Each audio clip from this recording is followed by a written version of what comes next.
Warning, this episode contains graphic language, hot backpacking summer energy, healthy marriages, and as always, teen angst. Also, there will be spoilers for chapters 25 through 30 of Brisingr, Book 3 of the Inheritance Cycle by Christopher Paolini. Listen at your own risk. Is this a podcast, or is this just fantasy?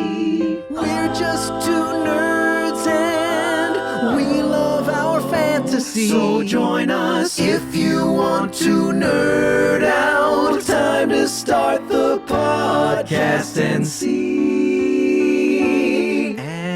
Anyway, here's the show. Hello, readers. I'm Dane Patterson, the host who has never been to a wedding full of jousting, wrestling, and sword fighting, but thinks this needs to be the new normal. I want to see some Uncle Daddy wrestle a cousin or brother or two. I want to see it go on. You know, I have seen things like that at weddings, and it's not really what you want, Jane. Oh, no. I'm Jacqui Lanier, and is this a podcast, or is this just fantasy? The podcast where the hosts would never shame our clan by running from our opponents at the guest guard. Oh, my God. Wouldn't dream of it. Never. Sindri wouldn't allow us. That's correct. We cower in fear from Mama Sindri. If you'd like to support us on Patreon, there's a link in the show notes. If you can't or just don't want to, we totally understand and just ask that you please rate us on Apple Podcasts or wherever you get your podcasts. Yes, and as always, visit us at isthisjustfantasypod.com, a website that looks really cool and is really cool, where we sell really cool stuff. And in my clearly very humble opinion, our social media is also really cool, so check us out there at Just Fantasy Pod on Instagram or at Is This Just Fantasy Pod on TikTok. And before we dig into this absolute whopper of an episode, I want to do a quick recap of what we covered last time. Let's do it. Okay, so we opened on Aragon, still in the middle of the longest day of errands ever, visiting the Varden's armory to meet Frederick, the lovably broy weapons master. Aragon is there because I don't know if you've heard, Dane, but he needs a sword. What? I know. And Frederick is just the guy to fix this little conundrum. After we learn arguably too much about the challenges Aragon faces due to his strength and his fighting style. Arguably. Some might make that argument. Frederick suggests a dwarven falchion, which Aragon chooses despite the fact the other kids at the war might make fun of him. And after that day is finally over, Aragon wakes up to hop on the prep line for Roran and Katrina's wedding when suddenly alarm horns sound. Chaos erupts in the camp as Aragon gears up and joins the Avengers Assembly of the Varden's leaders, and a small Imperial attack force is detected on the river. And surprise, Thorn and Murtagh are not about to miss this ambush, so it is on. Hell yeah. Saphira and Thorn engage in a fierce aerial fight while Aragon confronts Murtagh with an equally violent tactic, his words. Aragon tries to reason with Murtagh and reveals a way to break their oaths to Gal, but our emo teen just emos all over the place. So the only option is going to be to duke it out. The fight is intense as hell, and Saphira pretty decisively puts the beat down on Thorn. Aragon, however, only narrowly manages to overpower Murtagh with the aid of the dreamy, deadly dozen elf strike. Elven Death 12. Team of Doom? That's them. Yeah, we're workshopping it. We're getting there, I swear. So as Murtagh and Thorn retreat, Aragon is left to recover from another classic too much magic hangover. But something's amiss in the plebe section of the fight, where the Varden has learned that good old Gal has created some zombie super soldiers who feel no pain and fight until they are decisively killed. So even though they've won the day against a small force of horror show fighters, they've sustained very heavy casualties, and morale is definitely on the decline here. But luckily, there's nothing like a wedding to break everyone out of a funk. So Roran and Katrina decide there's no time like post-battle to stick to their plan and have a one. And it is as picturesque as it gets. Panoramic hilltop, elves on harps, doves, the full fantasy wedding experience. Aragon vanquishes his most insidious foe of all, public speaking, and officiates the ceremony, gifting the couple enchanted rings afterwards to give them like a magical hotline in times of danger or separation. So we know when this hotline blings. Also, Also, I realize now that Roran's wife is now one of those people that tracks their husband. Hell yeah. Yeah, she is. That really seems on brand for Katrina, I think. But after the wedding, Aragon's boss asks for some emergency overtime to visit the wounded soldiers over in the hospital tent.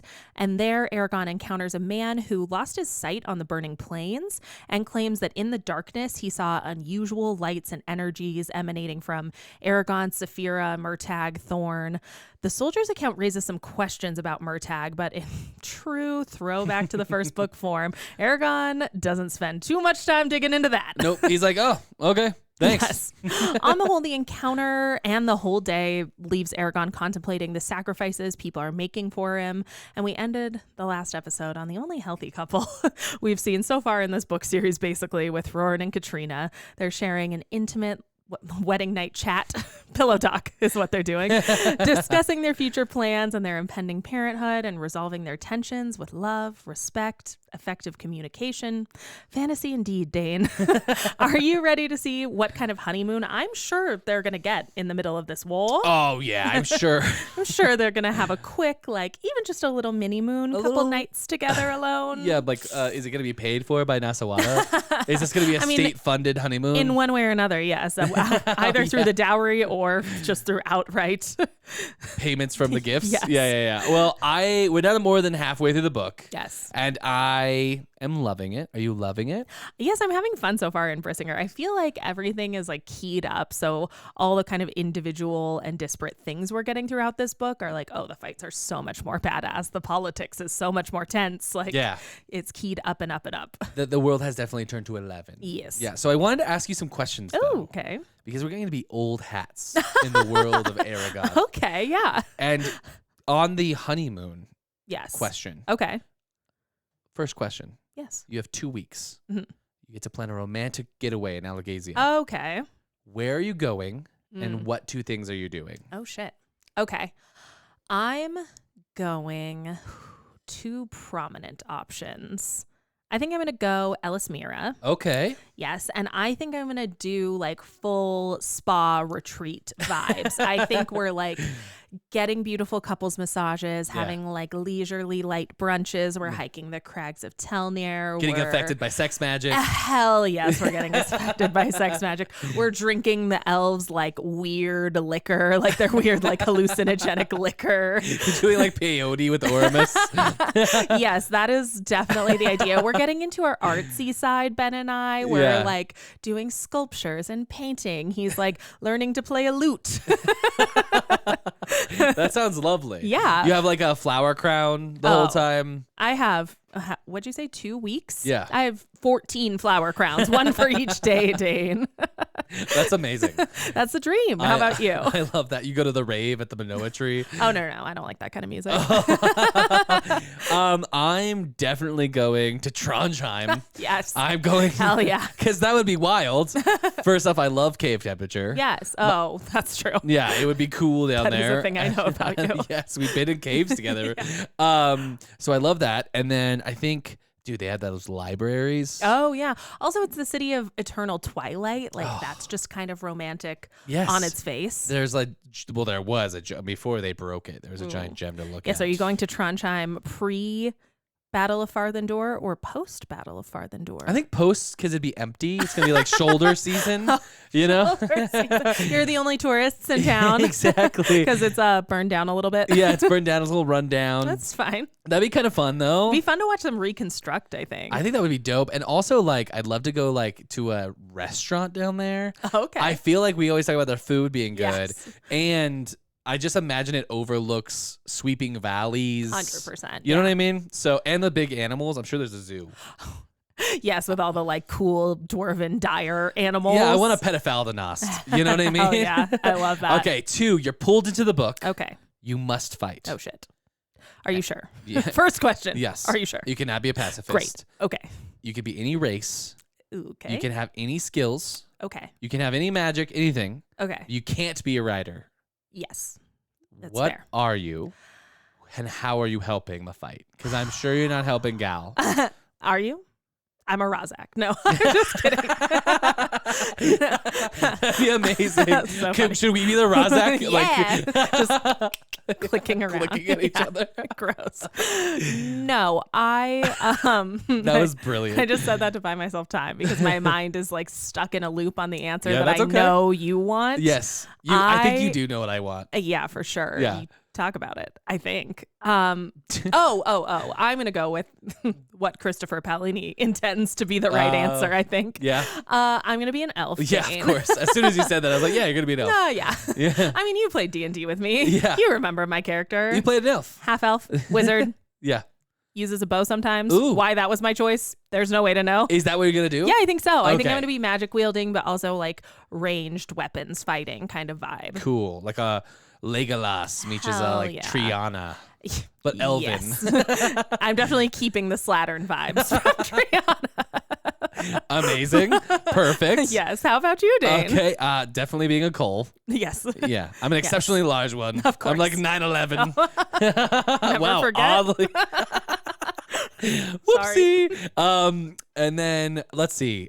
I think I'm also gonna be one of the Nighthawks. I'm gonna be like a Urgle who uses magic. Oh, hell yeah. I think that would be kind of fun. I think so too. and That's fun. Are you going to be in the Nighthawks? Do you want to be part of like Naswada's personal guard? Maybe getting good with our queen president? No, you know what I was thinking about? I want to work for one of our cool characters. Okay. So like I want to work for someone like if I could work Like Naswada? well, you know what? I'll work for Naswada. I don't want to be a bodyguard is the thing. No. So I was thinking like who else could I work for? Being under Jormander would be cool. Yeah. If like Rora never gets a command I mean, here, you could that'd be just dope. like lead a detachment of your own. I have my own clan. Urgles. Yeah. There you go. I have my own clan. I have my own tribe. You're a warlord. I'm a warlord. But I don't Amazing. Yeah, but I don't have a blade. I think Okay. I'd go like giant club. Oh shit. Okay. Like a bat. Like a baseball bat. I'm a Amazing. baseball playing Cole. I love that. Dope. Spiked bat, Oh hell yeah. nail studded Nail bat. studded bat. Great. I just want to be an absolute like terror. Maniac. Yeah.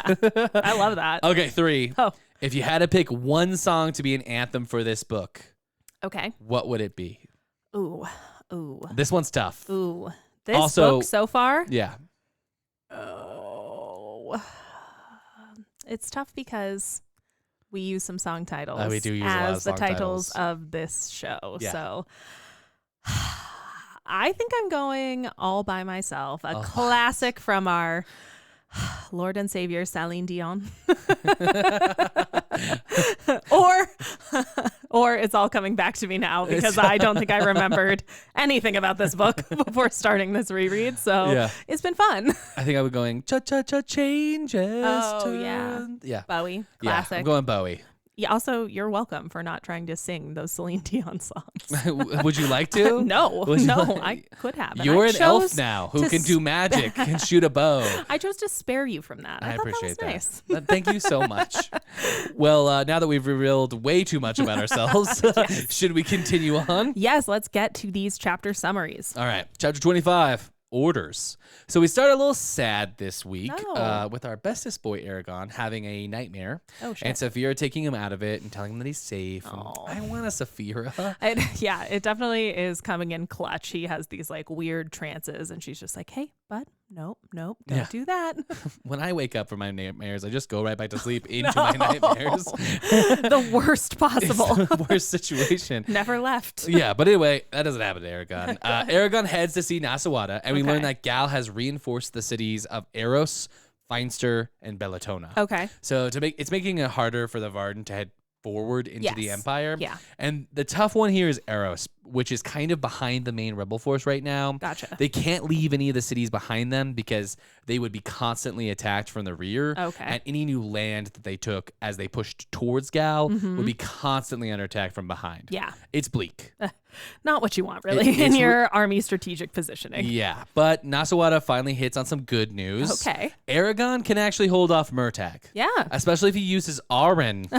Am I right? Yes, that would be ideal. Yeah. You really stand a chance then. So the plans for the army can account for Murtagh maybe being out of play for a while. I doubt Okay. Galbatorix is going to like risk him right away again. He just got his butt kicked. So the plan is for the Varden to send a section of the army to take Aros, while Nasawada and Oren go with Saphira to Feinster. Okay. And that's right. I just said Saphira. Ooh. Because Aragon is taking his act on the road. Oh, shit. Yeah. Going out on a world tour. Yeah, he's a one-man show. The Varden needs the Dwarven armies, and so it's imperative that whoever they choose as the new leader is sympathetic to the Varden. Okay. Aragon is the perfect candidate to play emissary during this election. Yeah, it does make sense. Yeah, because he can legally participate after being adopted by Hrothgar and his adopted bro Oric. Yeah. Well, he just can get him a formal invite because now he is the clan chief of Derngrice and Jedum. Our boy Oric. Hell Fuck yeah, brother. Oh, he had the come up. Good for him. Yeah, my main dwarf dude is moving up. We have a new Okay. Dwarven daddy in town. Do you? Well, I mean, okay. Let's work through this. all right. Yes, Oric is the best, and he should obviously be king of all the dwarves, not Okay. just in charge of Dergrimst and Jedum. But is he a capital D daddy? I think, I just want to make sure this podcast maintains a high standard of dads, Dane. And while Oric is absolutely a perfect, no notes, 10 out of 10. The rest of our dads have all been like mentors to Aragon, and Oric is technically his brother. I don't know that we want to change their relationship by making him one of our official podcast dads, you know? I know what you're saying. That's a good point. And we are known for our high level of integrity when it comes to papas. We are. Well, and I mean, we love Oric so much. This kind of puts a target on your back if you're Aragon's daddy. Yeah, that's true. We love Oric. So for Oric's safety, I think he we will gotta- never be clan daddy. I think that's right. I Okay. think he's our beautiful foster brother. He's always Oric to He's us. Oric. Okay. Well, his name's cool at least. Yes, of course. Yeah, I'm conflicted about this mission, though, because Okay. Aragon might have a legal right to go and participate, Yeah. but isn't he hated by the dwarfs? I mean, just some of them. Like half of them almost threw him and Murtagh out when they first got into Trondheim. That's right. And those veiled little bitches started a blood feud with him, right? A bit of a problem, yeah. Yeah. Also, despite the last victory against Murtagh and Thorn, this plan is a bit of a gamble on Murtagh just not like showing back when Aragon's gone, right? Like, I mean, Nasawada makes a good point that probably won't be risked again very soon, but can it be 100% certain? Yeah, we definitely cannot know for sure, and that seems a little too risky here. I could see that. Don't you worry. Okay. Queen President has a plan for this Of too. course she does. Yeah, she wants to keep Saphira with the Varden so the elves can make an illusion of Aragon, Ooh. flying spy missions at night. Spooky. Yeah, so everyone thinks Aragon is still in the camp. Okay. She's a tricksy one, our Queen President. I love that. Among many of the things I love about Naswada, Yeah. I think that's one of them. I love in this, I feel like, chapter specifically, our girl's got an answer for everything. She's like, no, not going to be a problem. Oh, Nope, she's like, no, don't worry I got about that. it. Yeah. And it's really necessary because Aragon is kind of whiny here the whole time. But he really loses it when he hears he's going to be running to the doors with a cool bodyguard. Oh. Is it a big 9'11" Cole with a bat and with nails in it? You would love that. It is not. No. But ultimately, Nasawada goes so far as to say she will quit her post as leader Oh, of shit. the Varden if he refuses to honor his word as her vassal and do what she says. Oof. Yeah, to that our bean farmer offers to let her punish him publicly. It's not a great solution, Aragon. Yeah, she points out pretty quickly that would undermine her power ultimately because he would very obviously be doing it voluntarily. Yes. She also can't execute him for obvious reasons, let alone Saphira would kill them all. Oh my God.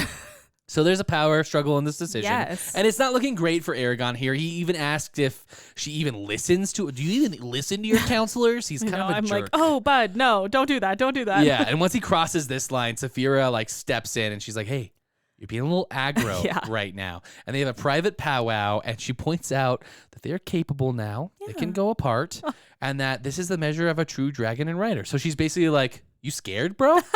And it works instantly. I love that. She's like, oh, I know exactly what button we can push here. And within a couple seconds, she's like, okay, we gotcha. She's like, you a baby? You scared? Little baby Aragon. And he's like, no, I'll go. I'll go. You're right. What are you talking about?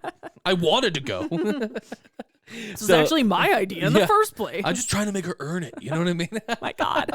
After Aragon lets Queen President know that they will do it, Yes. they let her know that Saphira will also need to go to the dwarves whenever they pick up a new ruler, because Saphira has to keep her promise to fix Isadar Mithrin. Oh, that's right. I kind of agree with Nisawada here, who's like, these two, you're making promises left and right, and none of them are small promises. No, they're embroiled in a lot of consequential shit. Yeah, and anyway, with all that agreed on, this bumpy meeting isn't over yet. Oh, God. Because Aragon asked to go see his secret teachers. Oh, yes. Nasawada essentially just straight up says no. She's like, I've given so much already. Yeah, and she's like, and who the hell are these teachers anyway? Oh my God, that's right. I feel like I forgot until reading this part of this book that no one ever fucking told Naswada. Like Orin was there, or Oric, sorry. Oric was there. He knows. Arya obviously knows. Like all the elves know, and they're like, but the woman who's in charge of the entire rebellion, the coalition force, I don't think she needs to know. Too big of a secret for her. And you're like, what?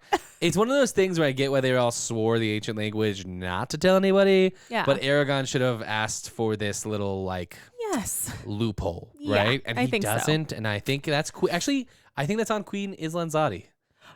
Yeah. I think on most of the people who do very much know the political landscape of the Varden at the moment that he meets Oramus.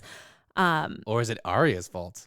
She would be the emissary to Queen Islanzadi to explain. Yeah, for sure. From the Varden. Yeah. Well, here's another thing to lay at Arya's feet. Yes. I mean, I think it's insane that neither Arya nor Islanzadi nor Oric, who also is or Oramus, honestly. Yes, don't see the wisdom. This is weird. It is weird. It's a little drop thread here. So I feel for Naswada. I'm like, yeah, you should press. You should make somebody tell you. Yeah. I mean, everyone's in a bad mood. Everyone's defensive. It kind of goes off the rails here. But good thing there. Further off the rails. Aragon's already been pushing and he just takes the cart to the moon. Yeah, it's a good thing Saphira is there again to come to Aragon's aid when Nasawada starts to go off about all the oaths he has. Yeah. Saphira calms her and eventually Nasawada agrees to think it over. And it's a classic boss move. Yeah. This is seriously giving me flashbacks to asking for like PTO at work. She isn't saying no.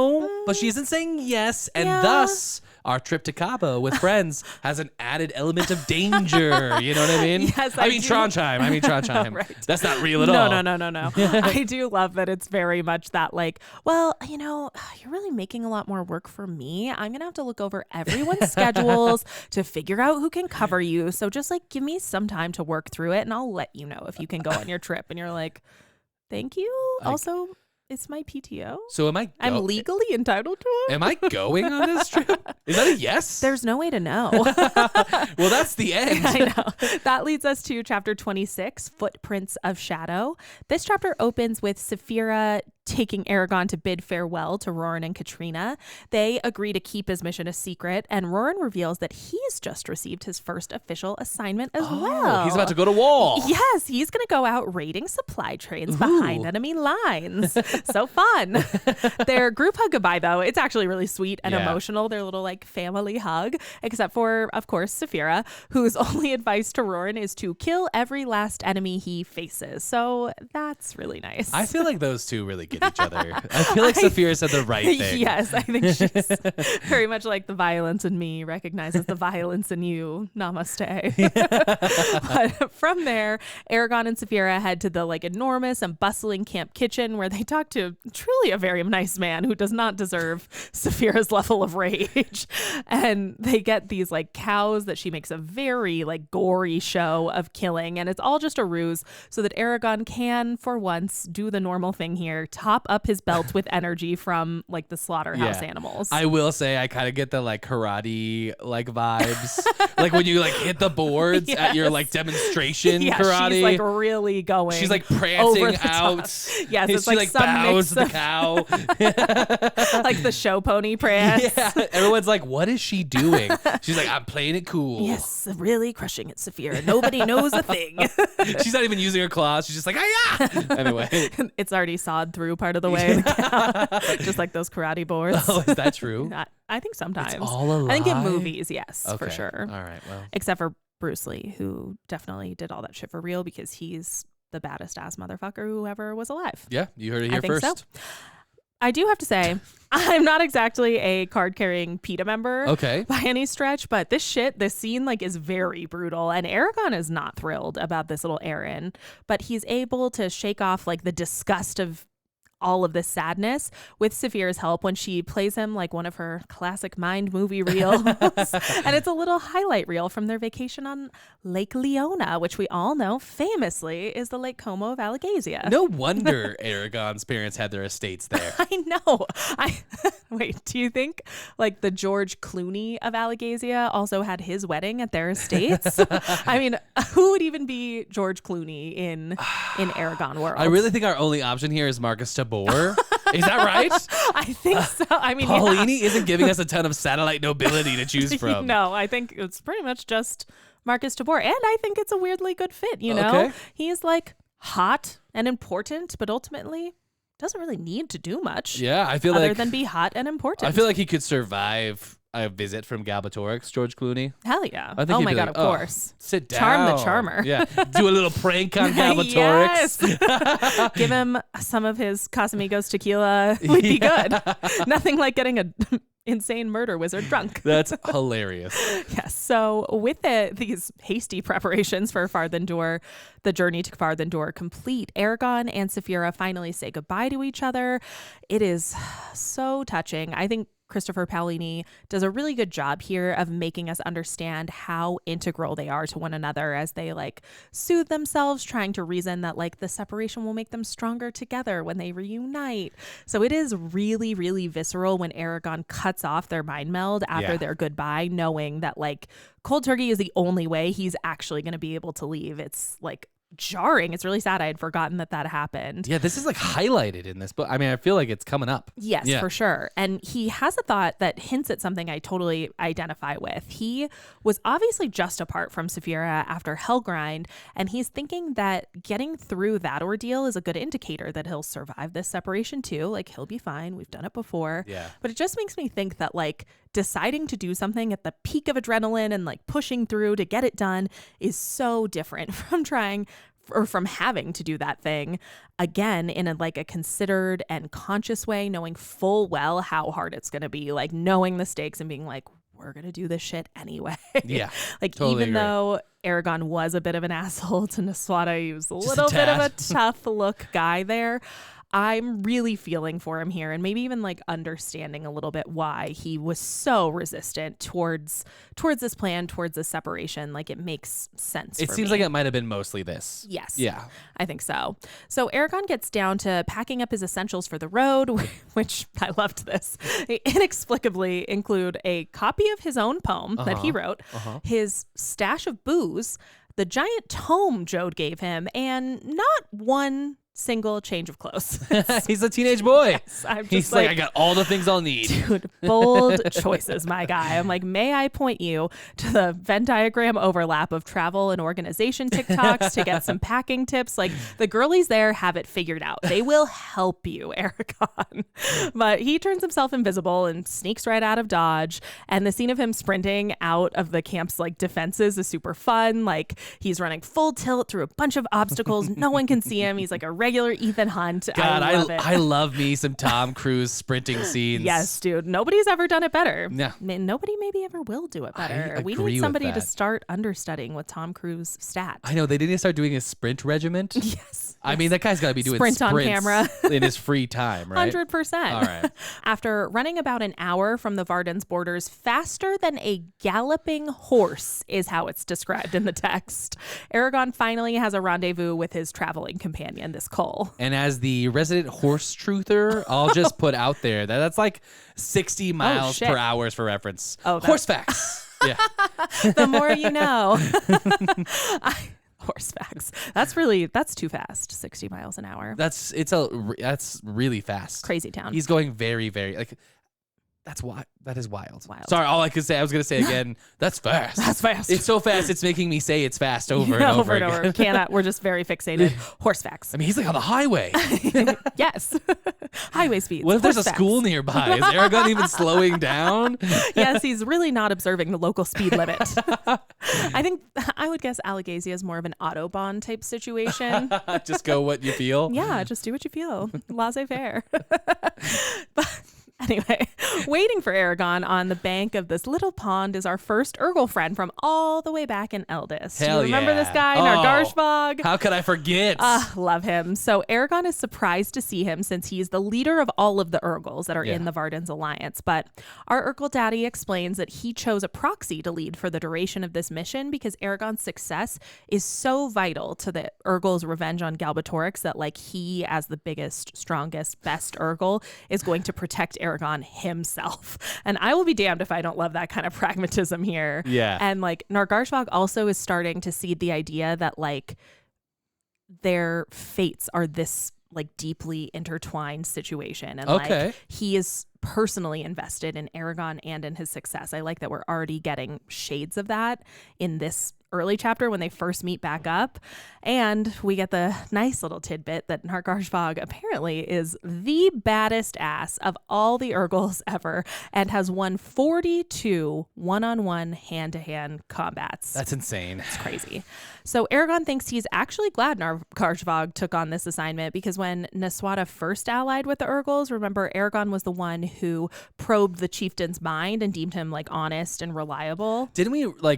Didn't he also realize that Nargarshvog is like way smarter and more talented than anyone's mind he's been inside? Yes, that he's literally just like the smartest and like most educated, most philosophical, like most artistically like he's a real Renaissance man, Nargarshvog. He's like, man, that guy's poetry is off the chain. It was wild. Yeah, I do remember that. So the chapter ends with Aragon and our Renaissance Urgle daddy headed into a storm on the horizon, which auspicious start for their little camping trip. Let's not read too much into it, though. Okay. Chapter 27, Over Hill and Mountain. Yes. This chapter is dope. We get the badass Nargarshvog as bodyguard and guide. He's shirtless and he's ready to road trip. Amazing. And I bet he says bitchin' and hella a lot. Something cool, maybe like grab him by the horns, brother. Jesus. Yeah, he's definitely got a catchphrase. I could see that. Yeah, definitely that kind of guy. Yeah, since he's the absolute bra and total bro, he will forever be known as Nargarshbra. Oh my God. He's the Garshbra.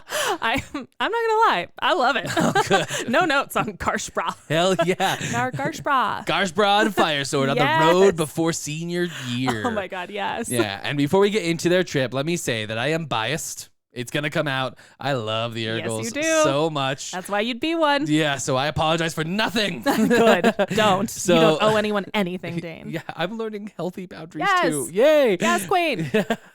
So since Aragon has been moody lately and is suffering from separation anxiety with a little dash of PTSD That's him. and a sprinkling of racism, the first 2 days of the trip go by quickly. That's good. As they neither talk Oh God. nor eat Well. nor sleep Oh shit. for 2 days. Oh shit. But when Nargarshbra finally tells Aragon he has to stop because he's exhausted from all this ultra marathoning, we learn that Aragon also needs to stop, but didn't want to be the first to tap out. Dude. Which just shows how cool Nargarshbra is. Yes. Even Aragon is trying to be like, I could have gone further if you wanted to. I mean, if you need to stop, I guess I'll stop. I guess I will, but Whew. I could do it. Yeah, Aragon is totally trying to impress him. I also love that on top of everything else Nargarshbra is like the best at, he also knows that true strength is in vulnerability, dude. Yeah. He reminds me of Brahm a little bit in that way. He's like, I don't have to push myself past my like comfort zone. I got know nothing my to limits. prove. Yeah. Yeah. I'm the Garshbra. I love this guy. Yeah. So Nargarshbra heads out after they've done all this Yes. to find them some food. Nice. And catches an entire doe, Shit. which is bananas. Yeah, that is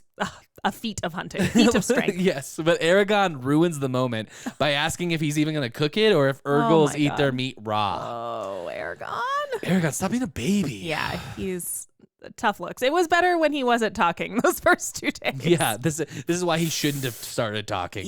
Yeah. Now Gajba is impressively calm. Of course he is. Explaining that Urgles are not animals, and quickly moves past that to surprise Eragon with an ingenious invention. Yeah. A large traveling pot with metal rings made out of a stomach of a cave bear. That's right, yeah. That can take the heat of hot stones to boil the meat. Amazing. Dope. Urgle Instant Pot. Right? Do you think it also boils beans in half the time, Dane? Hell yeah. I bet he makes like rice on the regular. Yes. They have a nice stew together and eat the whole dough. And I Damn. actually looked this up. That would be like 44 pounds of venison. What? Yeah. Wait. Are these deer facts? Are they adjacent to horse facts? Horse facts, deer facts. They share a common ancestor. Yes. The origin is me. I'm the origin. I love it. Yeah. So they got to get the bulk on, obviously. Yes. And I was going to make more supplement jokes, but the more I think about it, the more that Najgajbra is probably annoyingly supplement free. I bet he's Yes. all natural. Oh, yes. Which makes it even more annoying that he's so like perfect. So amazing. Yeah. Despite the good food, beautiful scenery, and hilarious insults, the vibe is tense for sure. Nargajbav's already been insulting dwarfs, which is amazing. Nargajbav clearly wants to make a relationship with Eragon for the good of his race. Yeah. But he seems a bit awkward or maybe standoffish. Yeah. And Eragon is clearly just being a bit of a racist. Yeah, I would also be standoffish around somebody who was just being racist to me, I think. Yeah, I think that makes perfect sense. That tracks. Yeah. But Eragon does ask Nargajbra to tell him a story. And I had to say, okay, Eragon, he has already hunted. He has already cooked. And now he wants a show. Like, what do you want of this man? Aragon's just like, I'm a rider, so I'll do my running for the day, but then I need to relax. He's like, you're my bodyguard. It's just like, what the heck, dude? a really tough look, dude. But Gajbra is the ultimate bra and tells a story of Magara, an Urgle woman with horns that shone like polished stone. Damn. And a laugh that was lovely, but she Oh. was super ugly. What the fuck? Yeah, long fable short, this Urgle tale is supposed to teach the lesson that you should never fight your fate. Okay. And I love this. Yeah. We all just need to embrace our beautiful horns, whatever that is for you. I do love that. It's like she wasn't happy with her like already amazing attributes. She wanted things that she couldn't have. So I think we all just need to find deep inside what our beautiful horns are. Yeah, lean into that. Yes. Obviously, for me, it is beauty. So I didn't really connect of with course. this story. But for other But people, it's still fun. Yeah, for other people, there might be like for you, intelligence or your ability to tolerate me for large amounts I think of time. that's it. You just have to lean into that thing. Yeah, whatever And- makes you special. Yes, and leaning in will ultimately make you successful. And Yeah. I think that's a beautiful lesson. Yes. Find your horns. Find your horns, everybody. So after Nargajbot has been generous and entertaining and given us a wonderful like life lesson, Yes. Eragon, because he's a teen looking for a fight, That's our boy. says that Nargajbra has murdered a lot of humans. Great. And come on, man. This bean farmer, man. I'm not hamming up how bad this is. No, He is it's kind of a jerk. Really, really tough. Nargajbra responds by pointing out that Eragon has killed a lot of Urgles. Yes. And showing his political savviness, Gajbra turns this horrible conversation starter into the conclusion that all of this killing needs to end. And Yeah. this is why the Urgles and humans need to find common cause and build trust. Yes. Eragon is not at all... Preach, Garshbra. Yeah, Eragon is not all willing to take this olive branch or see the Urgle's intentions, just harping on the horrific stuff he's seen. And remember this from first book, the baby on the spear on Body Mountain? That was pretty bad. I think that's what we called it. That is what we called it. Yeah. Yes. Body Mountain. I'm really questioning my choices of phrasing, but that's what happened. I didn't write it. But this doesn't phase or like our cool, calm, and collected favorite Urgle. Yes. Who says that he saw Imperial soldiers do much the same thing to an Urgle village when he was young. Every man, woman, and child had died. He goes on to say it's a problem with the human and Urgle relationships overall, but concedes that it's also a larger problem for the Urgles. Yeah. They go in circles on this a bit, mostly because Eragon is being difficult, but we'll talk about it later because I'm going to get into some like Nargajbog points and reasoning in the deep dive. Yeah, I did like this section. It'll be fun, I think, to pick apart a little bit. A little bit, yeah. Get into what's really going on. Ultimately, it finally fucking ends. They sleep, which is a great place to end the night, I think. Amazing. It was getting pretty intense. Yeah, politics and religion and racism are great topics for dinner, right? A bit much. Most families struggle to survive Thanksgiving avoiding this stuff, but these two killers made it through. Yes, they just ram on through it. Yeah, it's pretty bad though, because basically for the next 2 days, they just run 2 days straight without stopping. Back to quiet Aragon. Yeah, to try to Again, escape the awkward vibes, I would better. assume. Yeah. Oh, definitely. Much better. They eat more deer and hear the howls of giant wolves. Nargashbra obviously howls back a Dude, challenge. wild. I just love this guy. Yeah. The giant wolf comes to their camp and it's creepy, but Aragon's just like, could you leave, please? In the ancient language. Yes, it's one Yeah. of these like giant dire wolves, and Aragon's like, I'll just imbue it with my intentions, and I bet I can get it to go. I think he's I get the vibe he's like showing off for Garshfog a little bit. He's like, I got it, bud. Yeah. He's like, you can help. Let me try something. You can help, but I can like speak to animals kind of. So like just like watch Wild. this.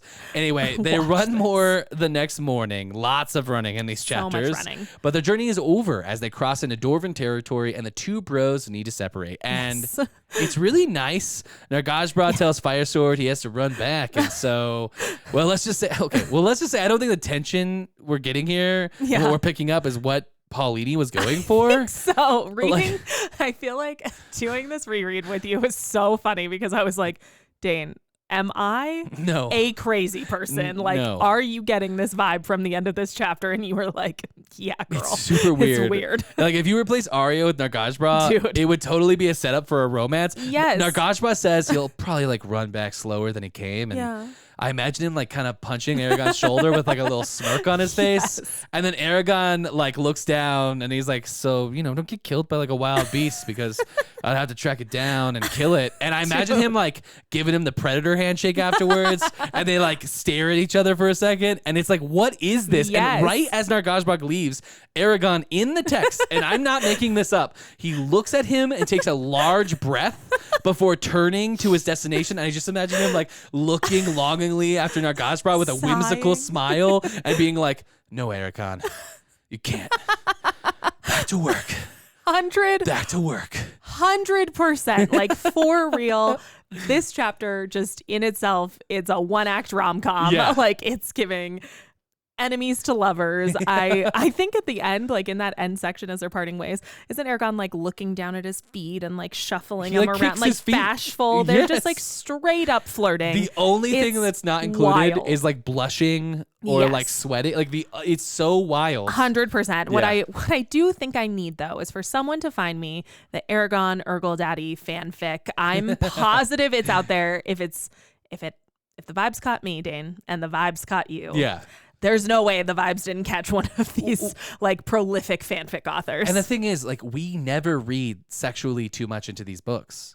Notoriously, we just read them as they're written. Yes, it's so weird for us to pick up on this. So, like, it's weird for us to turn it in that way. You know what I mean? It is really weird. I can't believe we've gone strayed so far from our brand. Yeah, I mean, that's another thing. That's another horn for me, is that I also just know myself really well. Know thyself, So, beautiful and very self-aware. Yes.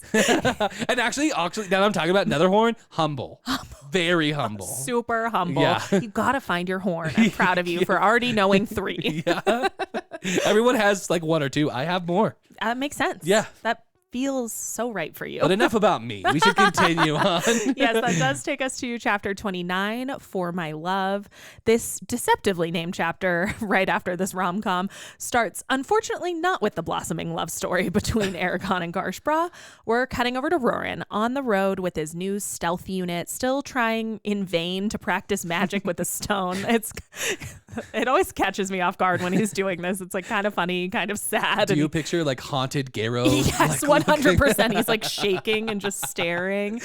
But more than that, he's studying the men in his new company, most of them like older than himself. They're all hardened veterans, and the most distinguished among them is their commander, an absolute gem of a cool dude with an absolute gem of a cool name, Martland Redbeard. That's pretty fucking cool. I love this guy. Yeah. Just like you with the Urgles last time, and you Yeah. could really feel that love shining through. Yeah. Buckle up, everybody.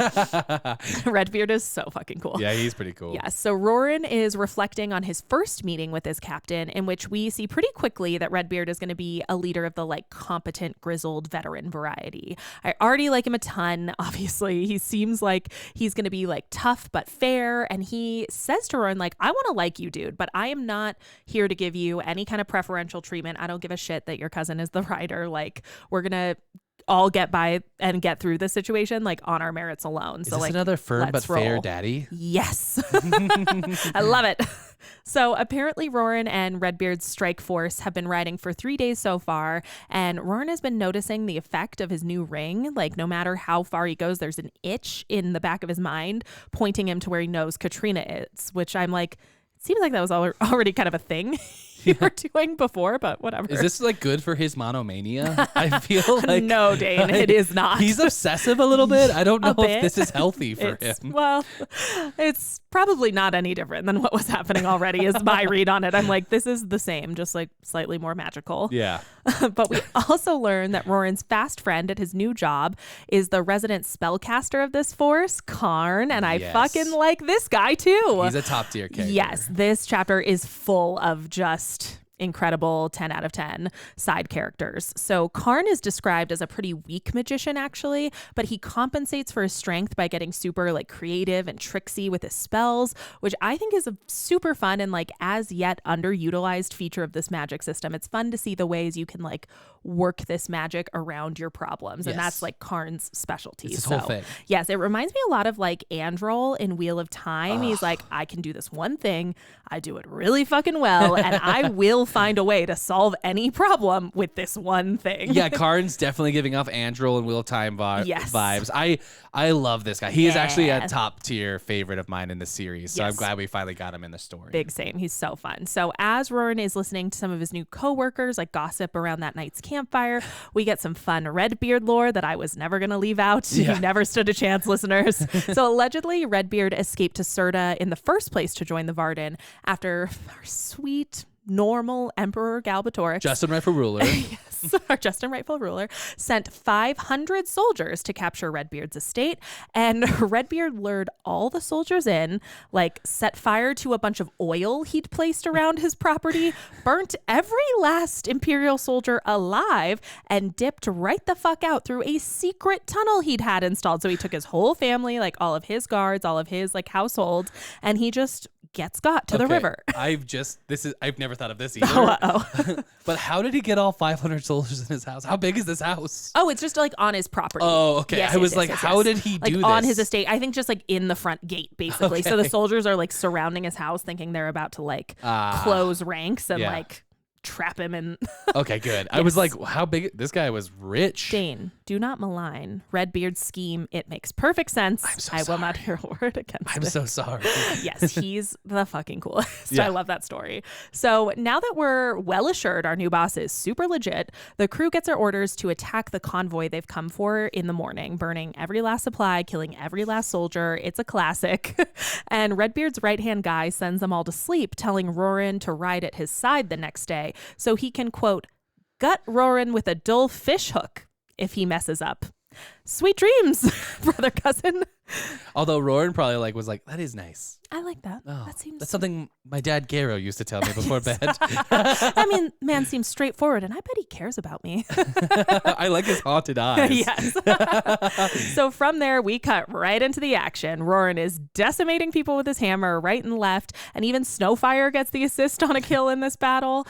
And I feel like it's been a minute since we've seen Roran fight, because I'm really taking notice in this scene of just how like brutal and close up like Stronghammer style is. He chases down a fleeing soldier, gives the classic like boot to distract the dude, he's, like, and yelling at people. Caves his face in. It's crazy town. Wild. Yes, but when he notices his comrades have ended up in a standoff with a group of soldiers who are like barricaded behind some supply wagons, he realizes he's the only one like in a position to sneak attack these Imperial soldiers. And the sneak attack in question, Dane, is what else but super fucking epic.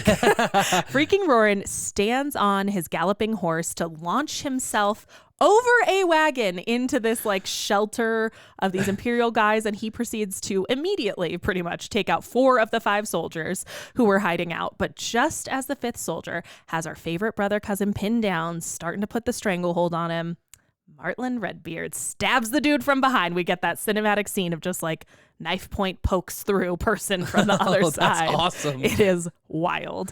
So Roran is basically just a rock star now. Okay. After this fight, like he already was a little bit famous, or like kind of a lot famous, but now he's a fucking legend. Do you think he like practiced that horse move for a long time? Like we saw him with the stones and doing like push-ups and stuff. Like he found somebody who does that like trick riding where you do like handstands on your horse or ride to it once. Yeah. He gets right to the Varden. That's the first person he seeks out in training. And he's like, hey, I have some stuff I think I need to learn. The guy's like, I mean, when would you ever use this? He's like, all the local competitions have been canceled. I don't know when you think we're going to, and Rowan's like, teach me. His haunted eyes convinced the man. Yeah. Just like holding his hammer really tightly. That tracks, I think.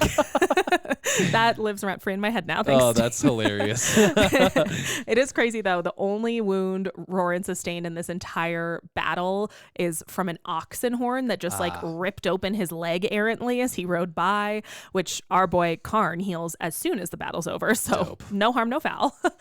And the whole mission was a resounding success. Their company lost only 2 men this whole time, and they were able to kill every single Imperial soldier.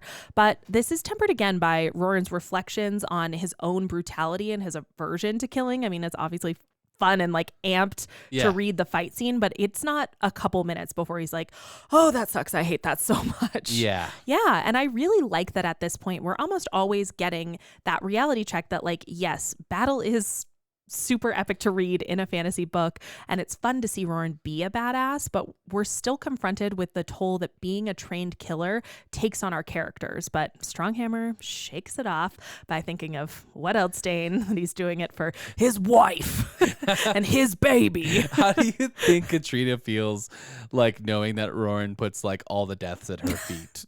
Honestly, I don't think it bothers Rachel McAdams that much. I mean, not our Sloane adjacent Rachel McAdams. I guess she just seems like she's a very pragmatic lady. She's like strong. He did what he had to. Yes, I think she understands the stakes and she understands why he's doing it. And I think it's part of what she loves about him. And you know what? These are definitely the thoughts of a sociopath. Yes, being so preoccupied with, you know, his wife and his people and, you know. The haters don't bring up this section very often. That is really weird, It's Dane. really strange. I can't know why not. Weird. But after some high praise from his new companions, the chapter ends as Roran watches his new cubicle mates slaughter the rest of the Empire's oxen, steal the horses, and burn the loot. Just a easy, fun day for Stronghammer. Classic little wrap up there. All in a day's work at the Varden. That takes us to chapter 29, Forest of Stone. Yes. And this chapter, we're back with Aragon, and I'm going to be real. Nothing really happens here except nice exposition. And I'll try to be quick with all the good door stuff, but I feel like I always say that and then I end up talking too much. So no promises. That might be a little bit true. I feel like the real death blow to runtime on this podcast is always when you're like, nothing really happens here, but I'm going to just go over it real quick. Crack my knuckles. Let's dig in. 2 hours later. Well, we cut back to Aragon sitting in Bergen Hold, a dope dwarven city with a giant magic light bulb called the Gem of Sindri. Sindri, our dirt mama. And it can illuminate the whole valley. He's watching a dwarven wedding games situation with his foster brother and Havedra, Oric's new wife, to celebrate their wedding. Hell yeah, dude. I'm so happy Oric got himself wifed up. Yeah. Also, I love meeting Havedra. She's so fucking cool. She's very cool. Again, I should stop saying this because people are going to think I'm really dumb, but I had forgotten about her almost completely. Like I remember he had a lady, got married, but I did not remember like how fun her character was, how cool her characterization is. We get very little of her, but she is still vibrant. Yes, she's fun. It's very cool. They have everything in these wedding celebration games. A Dwarven Feldenost joust called the Gastgar. Wrestling, strongman competitions, sword tournaments, and archery. Yeah, that's for you because you're an elf. Have forgotten. And I love Oric. He says that he was sad Aragon couldn't make their wedding and even asked Nasawada if he could come out to their wedding. So nice. And I think it just shows that like he really views Aragon as like a foster brother. Yes. And also this new lady is dope. She offers Aragon shelter whenever he needs it as they are family. Yes. And like she knows full well how dangerous that is. Like, how much of a target Aragon's going to put on your back if he's just sleeping over at your house on the regular. Right? She's so nice. I also love that Auric and Vedra talk about wanting to have been at Roran's wedding. Like they say they're all family now, so they really wish they had been able to go. It's just the best, dude. Yeah, I think Sindri has blessed Aragon with this foster brother. So pure. Yeah. We also learned that Auric's wife is his COO, running all the important bits of Durskheim and Jetum for him. So just a total power couple. Hell yeah. And probably the most wealthy and powerful friends Aragon has now. Now that Jod is broke, powerful family. Oh. Yeah. Well, yes. And it's like Roran had a little bit of a come up, but Auric's got that old money, baby. He's got that generational wealth. Hell yeah. But we don't fault him for it because he's nice as hell. He's very, very cool. Yes. He's like the trust fund kid that you're like, I like you. Yes, he's a little bit of a Nepo baby, but like we love him because Yeah. he's fucking nice. He's self-aware too, I bet. Yes, we stand a self-aware king. Yes. Like you. Yes. Another one of my polished horns. Yes. I'm collecting them. While they're watching the games, Auric mentioned that he wanted to show Aragon the Forest of Stone. And of Yeah. course, they have that here course. because the dwarfs are awesome. All their settings are like better than the last. I know. It's really cool. So the next morning, Aragon wakes to head to this stone forest, but he has some separation anxiety as he wakes from Saphira. And we have seen this happen a few times in the series, but I feel like each time it's getting worse. Yeah. Now it's starting to really affect his emotional stability and maybe even his physical well-being. He Yeah. sees spots here Yeah. and like can't move. That is new and scary. Do not love. It's weird. Yeah. Once he gets it together, they go to the Forest of Stone, and there are hundreds and hundreds of stone trees in different stages of being excavated out from a cliffside. So cool. Auric tells Aragon that no one really knows how the trees got there, but they're just really cool. Yeah. And 1,000 years ago, the head of Durfgeist in Jetum stopped the mining in the area that they were doing. Okay. Because they discovered a tree. Yeah. And they wanted to like uncover the trees instead. Okay. But they abandoned that project for the clan. Well, they like had the whole clan go in on it, right? Real Yes, quick to be and- like, what is happening here? Yeah, let's stop this real quick, and then we'll get back to mining. Is my Yeah. assumption. But this was abandoned after 50 trees were uncovered Yeah. because they were like, well, this could go on forever. Yes. It's a forest It's here. wild. So now all the clans send dwarfs to get trees out of the mountain. Some spending their whole lives on it. Wild. And even like they use it as like troubled teen work, sending kids to excavate some trees as a way to grow up a bit. Amazing. I mean, there's nothing better to help a teen through a tight spot than a little art therapy day. Exactly. And I think it's nice. And it sounds like hard work. You got to chisel them out of the Yes, stone. dude. So this actually happened to Auric. Oh, damn. Which is why he took Aragon here. Okay. He's sharing his life with his foster So brother. nice. Auric was sent here at the youthful age, I think, of 34. Do you think that? I think it's I think that's probably the prime age. The like- prime, well, it is a prime age Yeah. for humans. For dwarves, it is a teen age. It is a teen age. troubled teen age. Yeah. But got bored when it took him a few weeks to uncover a single branch.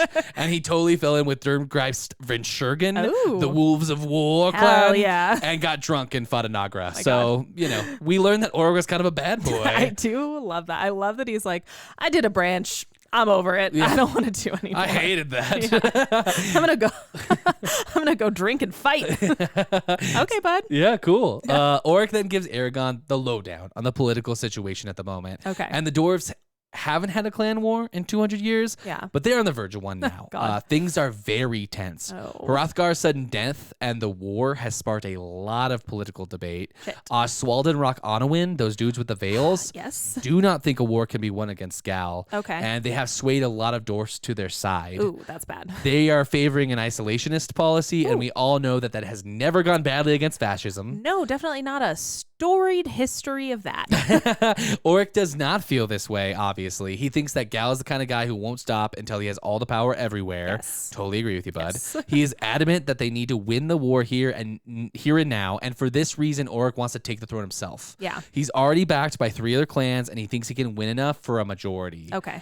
Aragon, in what is becoming quite the pattern, is a bit of a bean farmer here. Auric asks if Aragon will back him, and Aragon...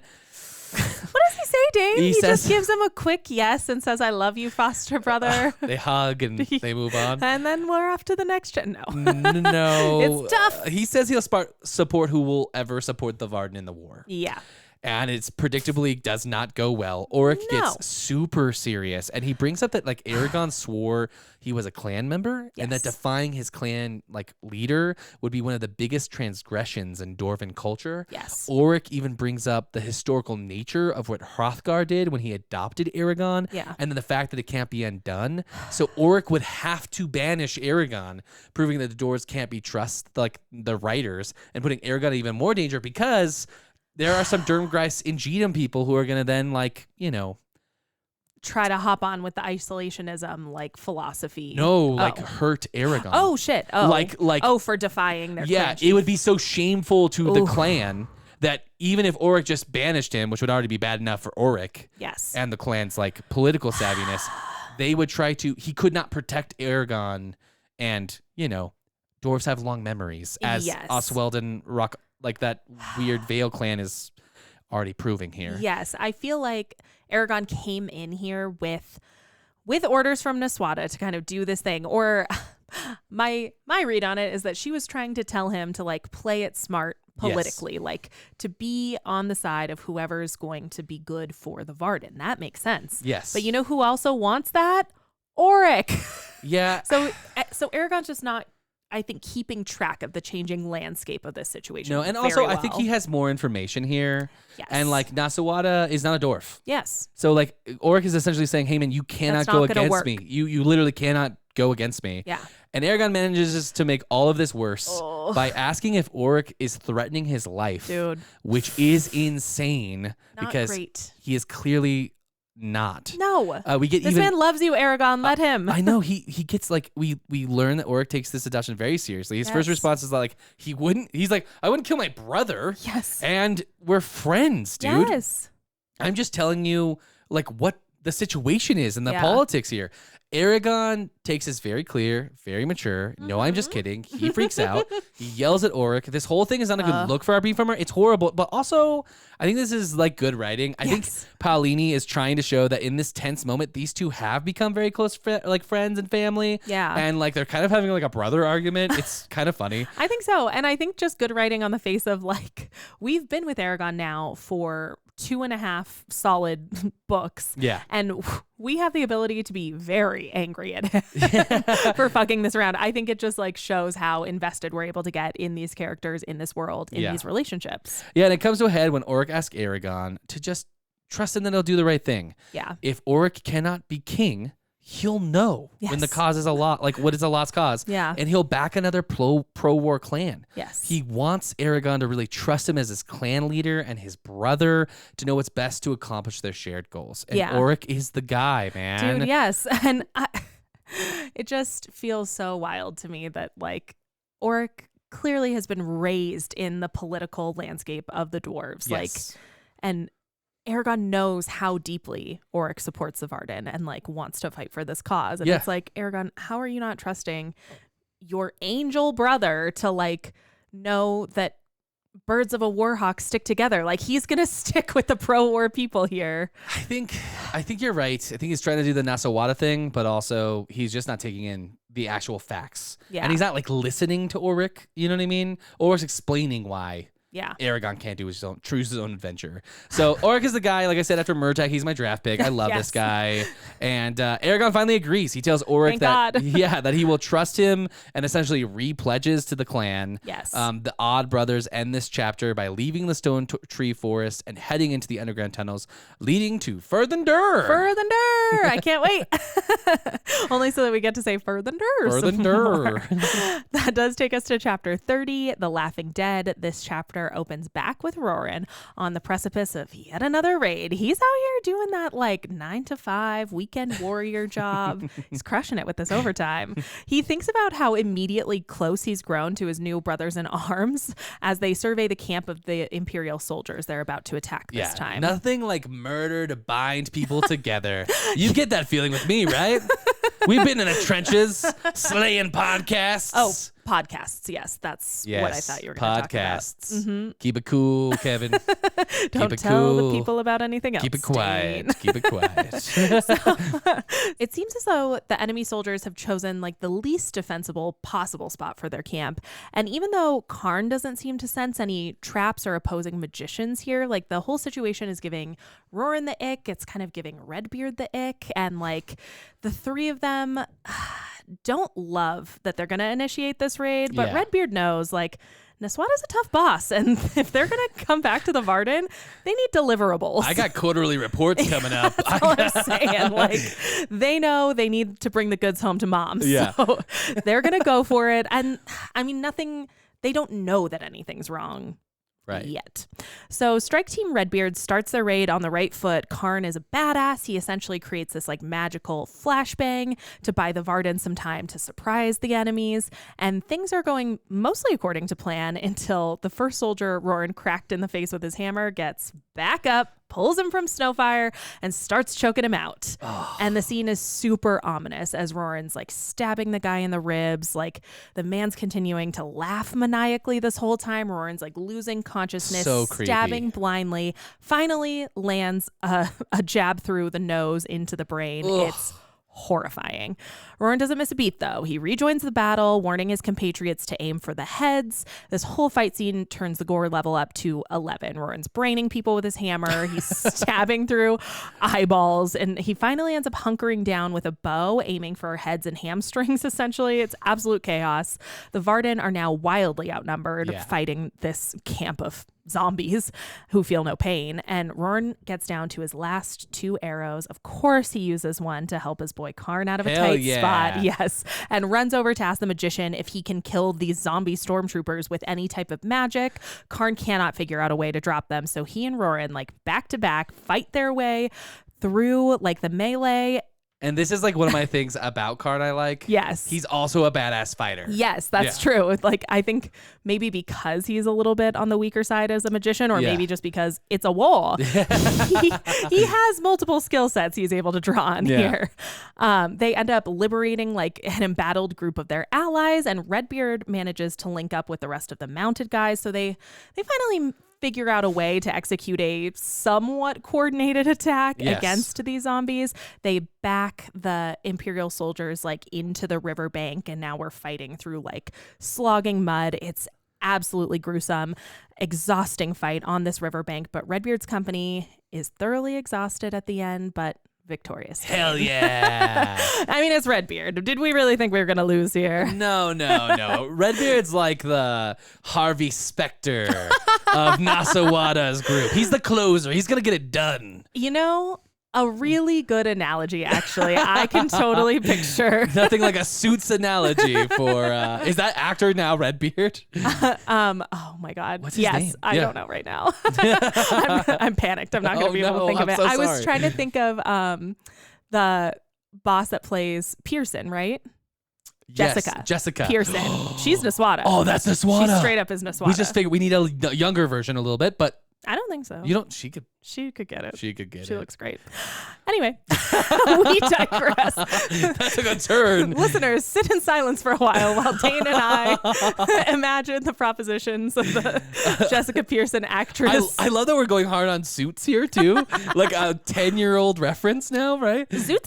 The Zoot riots. Suits is out in the zeitgeist, Yeah. I think. Like, okay. Yes, isn't it one of, it's like constantly lately one of the top 10 shows on Netflix. Everybody right now is doing a Suits rewatch. Okay. I'm not personally.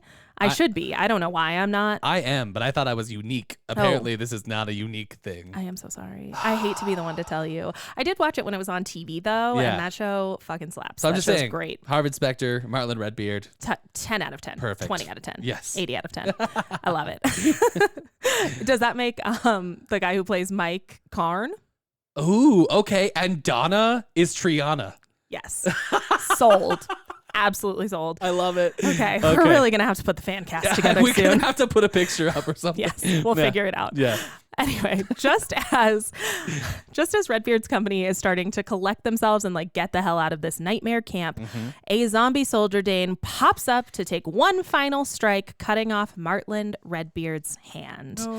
I know. And this dude doesn't miss a freaking beat. He kicks the guy's sword, sits on him, and stabs him in the brain. Of course. What else would he do? And when he gets up, I just have to read the quote. He says, "Leave me alone. It's hardly a wound at all." Just like this fucking guy. I can't. He orders Karn to wait until they've left to try to reattach his hand, and in the meantime tend to all the wounded men in the company. And while he's telling Karn this, he tucks his disembodied hand into a pocket of his coat. Just like, it's too much. I love you, okay, but wait. It's too much. Do you think Nasawada's magicians succeeded and Redbeard is actually kind of like the Varden's laughing dead? No, I will not tolerate Redbeard slander. He's just a really fucking cool guy. He's a cool He's dude. an ultimate badass. Lose a hand, get up, walk it off, be a man. Be a man. So this chapter and this episode section ends with Strike Team Redbeard again slaughtering the oxen, burning the wagons before putting this cursed raid behind them. I love to wrap the chapter summaries on such a light and fun note. It always makes me feel super optimistic heading into the analysis section. Cannot wait to bring it around, make it fun. Are we doing analysis? Yes. Yeah. It's got to be time. All right, let's do it. It's time for analysis. Yes. So in these chapters, I keeping drawn to how much tension we got in all the plot lines. I feel tense, Dan. Oh, no. I'm going to work through it. Do we need to take a break? No, I'm going to Okay. work through it. I'm going to let it out through this amazing analysis. Ooh, I can't wait. High stakes. We Why would I say found another polished horn for you. Oh, high stakes, putting too high of expectations on myself. That is my polished horn, yeah. Anxiety? Yeah. So for me, the theme here all seems to boil down, all this tension seems to really get at the idea that's often central, I think, to some of the worst, real life human tensions and tendencies. And that's in groups versus out groups. And it starts right from the jump in the argument between Eragon and Niswada. The whole premise of that argument is that Niswada needs to bring the dwarves, who are themselves prone to insular tribalism, as we've seen, into their coalition if they want to have any shot at winning the wall.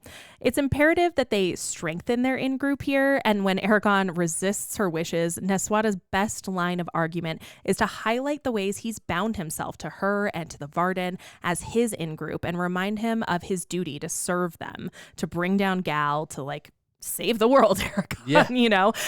Just casual low stakes.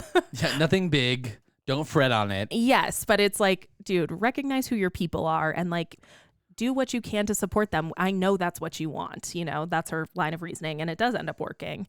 So with his mission grudgingly accepted, Eragon heads out on the road with Nargarshvag to give us the little glimpse of enemies to lovers we get in this book. I think we'd both agree it's not enough. Yeah, we need more. I could use more consensual and bashful flirting. Give it to us, Paolini, but I digress.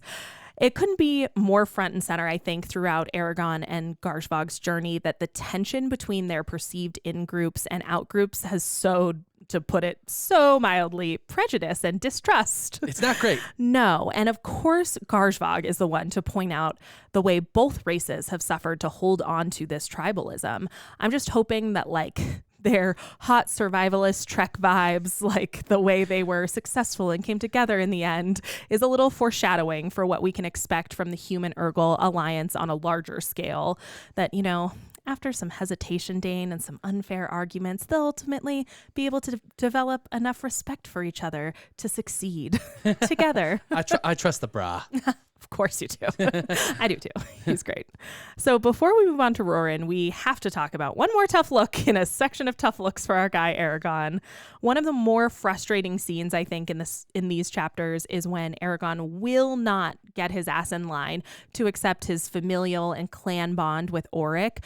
I know we were both yelling at Eragon, in my case, audibly in my home during this reread to like wake the fuck up. Just let this guy be nice to you. Yeah. But to give Eragon a more generous read here, Nice. I can see how he's coming into this interaction feeling like in so many ways he's a man apart from the world with no real in-group to anchor him. Like, I think he is really feeling the tension of being pulled in so many disparate directions. Naswada highlights it. She's like, who haven't you made a big promise to, my guy? But Auric is rightly pointing out that the dwarves have already made Eragon a part of their group and society, and our little bean farmer just really needs to internalize that, like, truly, and benefit from what that actually means. I think we can both recognize the tough position Eragon is in, even if he's making us want to tear our hair out. But I think on this read, it struck me that rather than not belonging anywhere, Eragon is uniquely a part of so many disparate in-groups that he's the only one who has a shot at bringing them together as an actual coalition to make one giant in-group. And we keep saying it, it's coming up so much in these chapters. That is the only way they're going to be able to be successful in this war. Yeah, I think Eragon is, like you said, he's seeing it. It's a perspective thing. Yes. He sees himself separated from everybody, but he could also see himself as like uniquely connected to everyone. Yes. And like, which is what you're getting at. Yeah. And I think even with Nargajbra, like he kind of like essentially, it's funny because I'm thinking about this. He should actually take the responsibility of being closer with Nargajbra on his own. I think that's what Oramus was getting at. Yes. He's uniquely qualified for that. And it's the Yes. same thing with Auric, especially with the trust they've built. He is uniquely qualified. It's why not so. She said it. It's why Yes. he's there. Yes. But I can see how his perspective is skewed to being like, I'm outside of everyone because I am unique in this way. Yes. That makes sense. Yeah. So shifting over a little bit to Roran, I think he definitely ties to the idea of in-group versus out-group in a way that could not be more clear. In some ways, it's really the foundation for his entire characterization as this like salt of the earth, protect your own at any cost kind of guy. Katrina and the people of Carvajal make up Roran's in-group, and he spent essentially an entire book like going to extreme lengths to defend this in-group. And in his first fight scene in this mission, we see the way that cornerstone of his character is adapting to his new circumstances. So like he's out in the world now, he's fighting different battles in different ways, but he's still very much like, this is what I'm doing it for. The name of the chapter is For My Love, and it's this thought of his family that's helping Roran cope with the horrors of war. It's something that obviously weighs on him. Like any good sociopath, he's torn with guilt over what he's done. Yeah, of course. Yes. So when we see him again to close this set of chapters, I think the fight with the gross zombies is a perfect setup for the stakes of all this in-group versus out-group conflict. Because what do the Laughing Dead represent if not an insidious, like, subhuman other? The sheer gruesomeness of the last fight might be a way, I think, for Christopher Paolini to highlight the reality of just absolutely inhuman violence. Yeah. Like in a section where I think Eragon is very caught up in his prejudice against the Urgles, worried that they're the monster in the dark. Roran is out here fighting the actual monsters. And I'm with Garshvog. I think, obviously, I've said it once, I'll say it again, these disparate factions better make common cause yesterday before they're overrun by an outgroup that from the top brass and gal to now the lowliest wagon guard who has these horrible enchantments. This group of Imperial band of horribleness has lost all connection with humanity. Yes. This is the outgroup. This is the problem. Yeah, it's very horror movie. Yes, for it's sure. Scary. Yeah, and I think in terms of actual like writing and style, the thing that struck me the most throughout this section is, again, just how tense everything is. I think whether the conflict is intimate and interpersonal or a large-scale fight scene, the tense vibes don't let up the whole way through.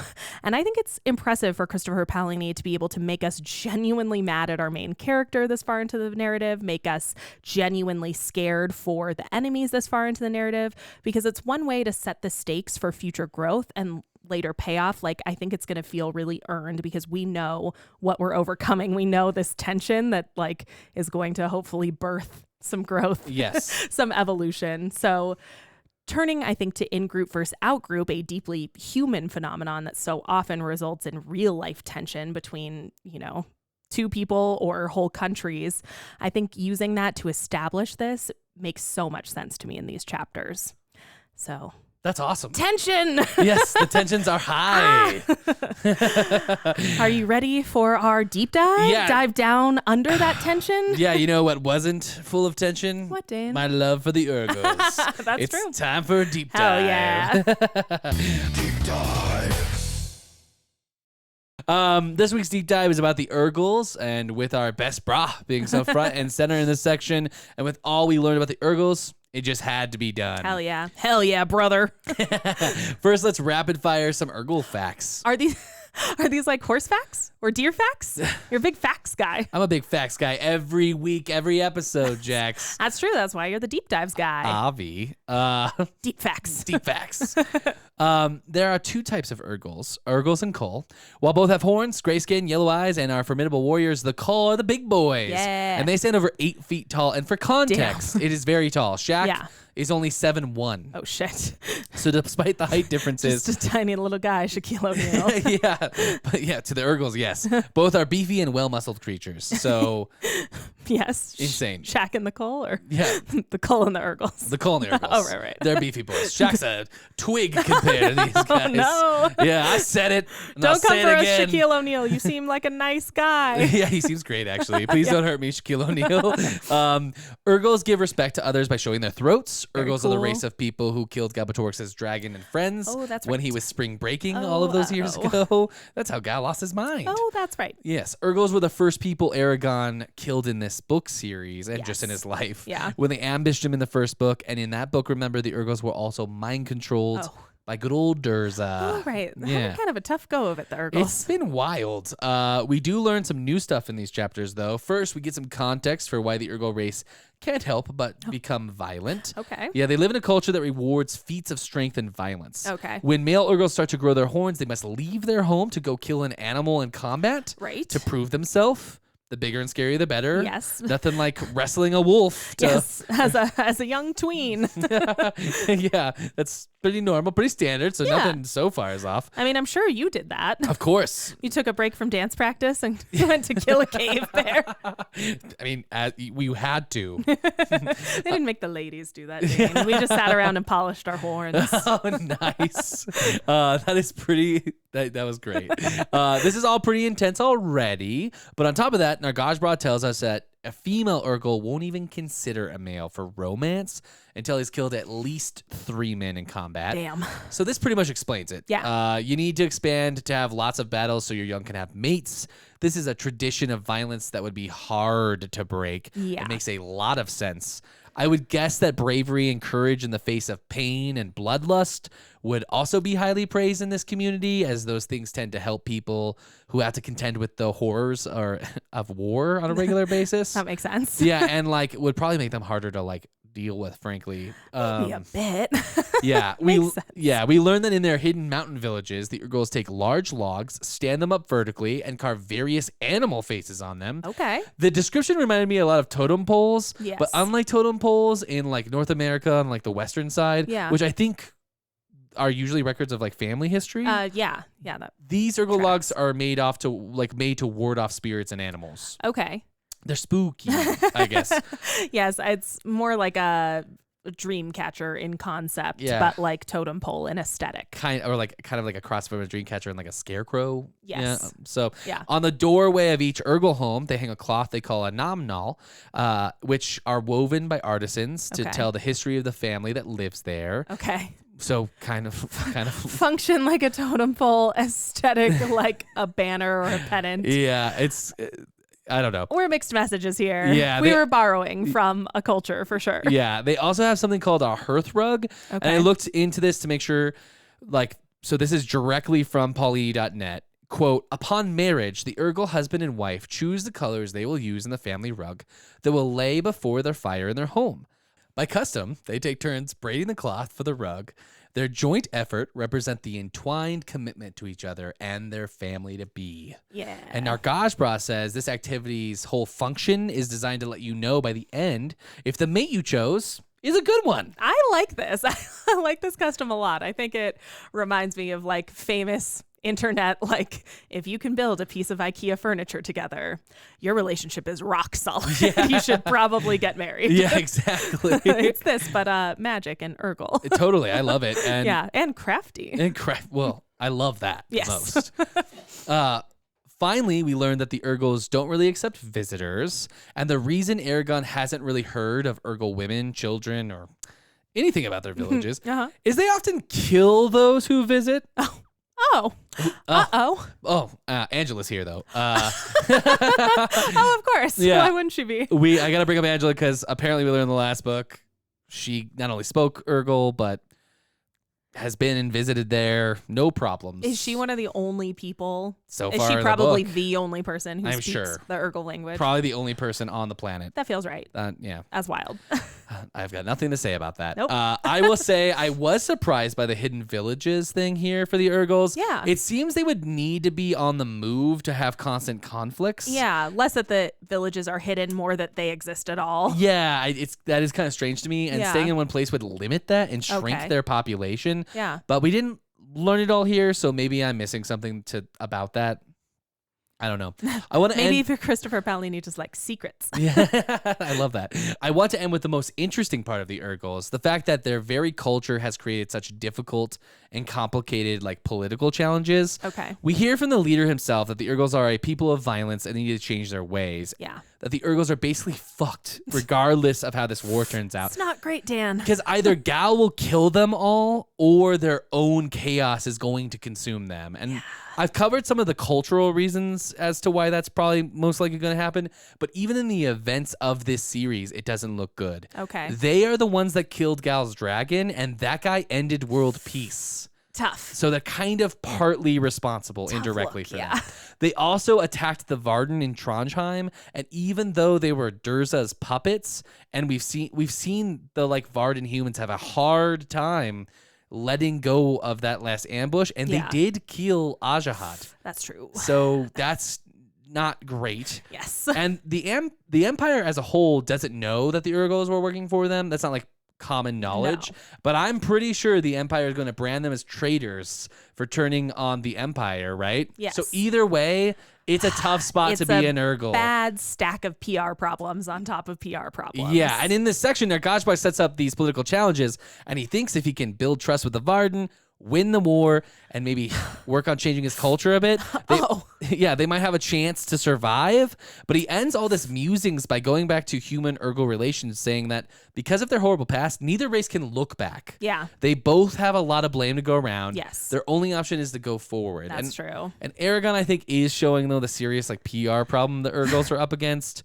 He responds unfairly, saying, if you're so smart, you'll know that if the Varden wins and the Urgles do get the land that Nasawata promised in Eldest, your kids will eventually fight humans because the rules of your culture demand violence. So we'll just end up where we started. And to this, Nargashbar says something really interesting, and I think it shows just how big of a situation this is. Yeah. He doesn't argue with Aragon, but says if that happens, then he hopes there are more Urgles across the sea because they will be extinct if they do not change. So I think it's really super compelling. I want so much more of them. So self-aware, Garshbra. Yeah. I mean, I love that you brought it home with his specific outlook on this because he is, he's the Urgle we're obviously the closest to, but I think he has such a good outlook on this, and it's so bleak, but he's also very hopeful. He's nothing if not optimistic here. No.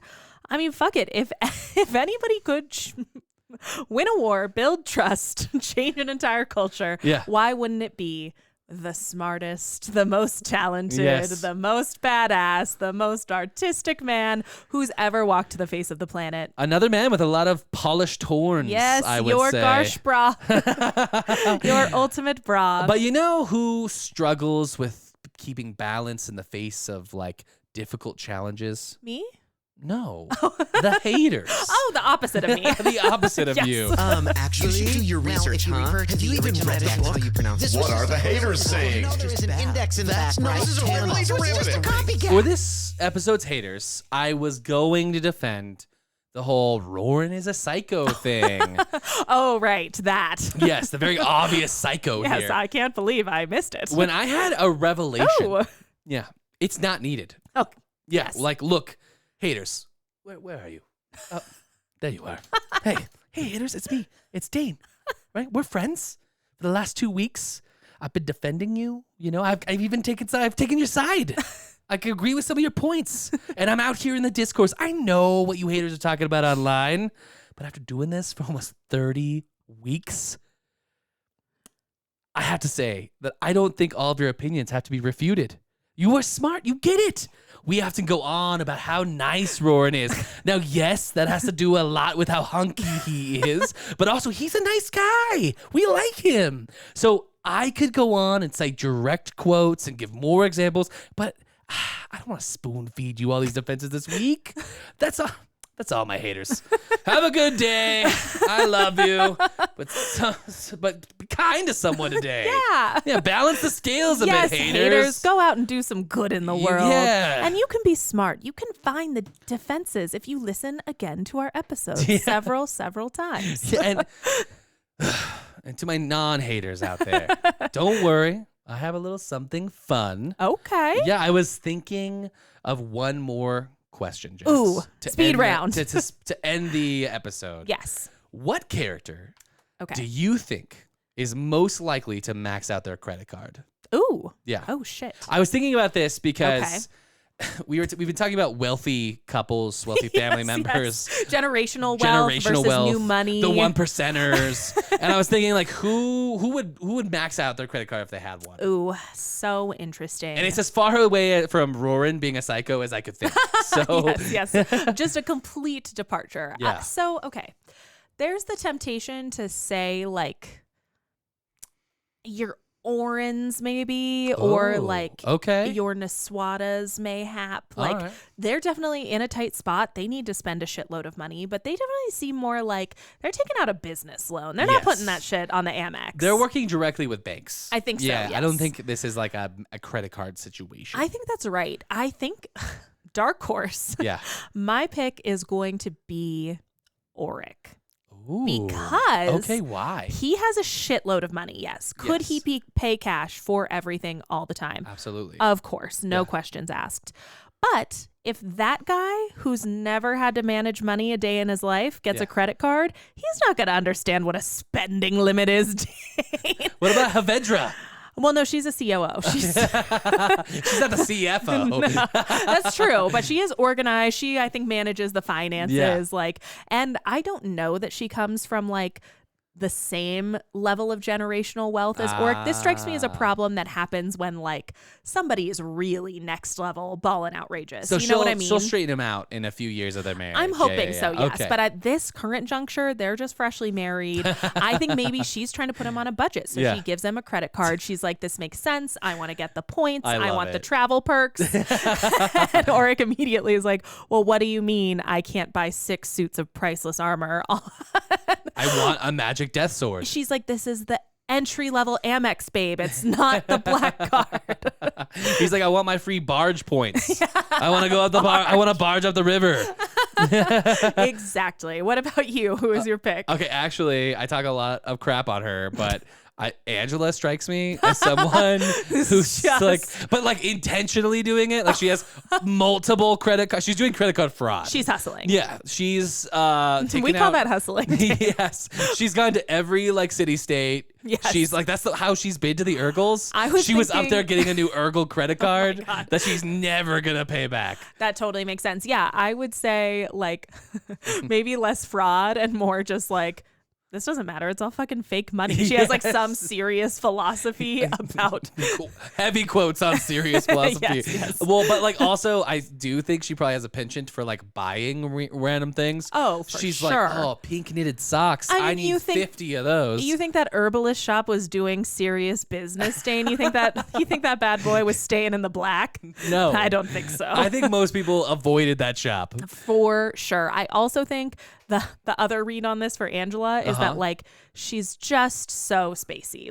She cannot keep track she's of lost to the credit cards. what money she's put where. She's like, is that on my Trondheim credit card or is that on my Bank of Ellesmere. Yeah, Yeah. she has no clue. She's like, I don't really know. I guess I have to do more palm readings. To Yes. more. I guess I got to start charging for these. I can't just do them for. That's right. She doesn't charge for them. That's why I think her shop doesn't make any money. She doesn't charge for anything. Oh, that's why actually she also works for Dasawada, like because she's just like run up a debt. Yes, to that's the real Varden. answer. She's not there to get the tea. Yeah. She's just in a deep hole because she bought.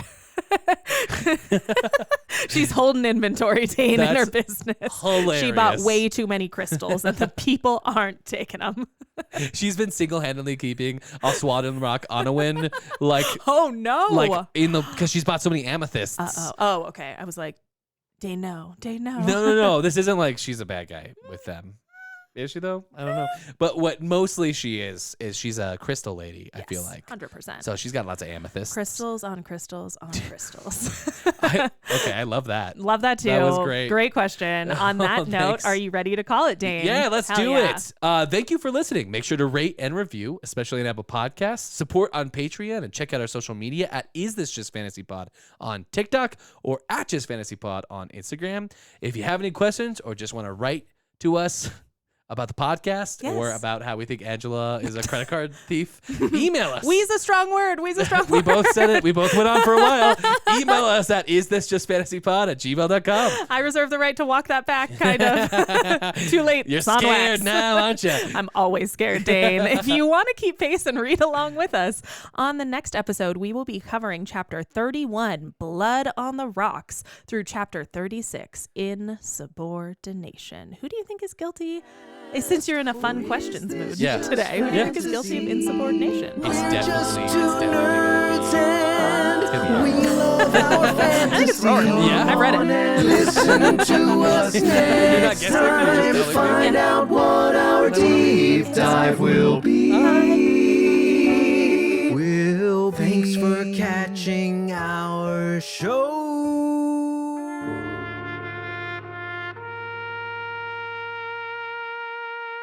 Dear soldiers of the Varden, we come today to mourn the loss of one of the greats, a legend among us, Martlin Redbeard's hand.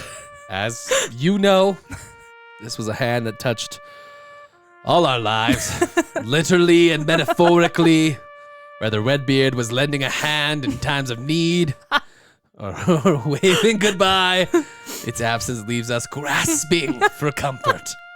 He was always willing to go out on a limb for our cause if he could kill an Empire soldier. Never a man to twiddle his thumbs in the face of danger. This great hand helped hold us together in moments both big and small. Hand down, this was the best appendage in the Varden. The amount of courage. The amount of courage Redbeard had in just one of his fingers.